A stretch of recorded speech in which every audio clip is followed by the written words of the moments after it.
knew that it was a way of defending free speech in America.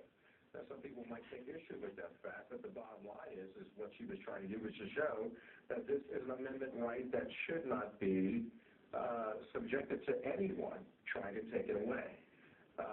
Fortunately, there were people on hand, like the Greenville Police Department, that was prepared for some possible retaliation. And we should also point out that Ms. Geller was doing this in response to an anti-free speech rally that had taken place in January in light of the fact the Charlie Hebdo situation, that Muslims had gone to that particular anti-free speech event to stand in support of what was going on there in France. So here we are in Garland, Texas, and what do you say about what we're seeing here, where Americans are being subject to ridicule and attack just for defending their fundamental right to free speech? Okay, a big distinction here from a national security perspective, not from the intellectual perspective, of course, between any debate about free speech, debate about this specific issue of cartoons, anything that is controversial. You have always two camps, maybe three camps.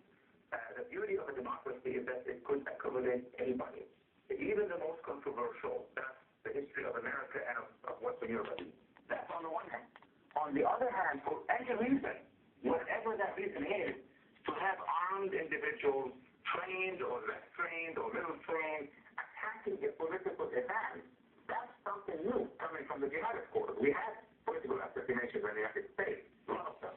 But to have the jihadists for the first time started to target an author or a congressman or a member of the Dutch parliament or just individuals who are there for that specific event, to me that's a twist, that's a benchmark in what we have seen before.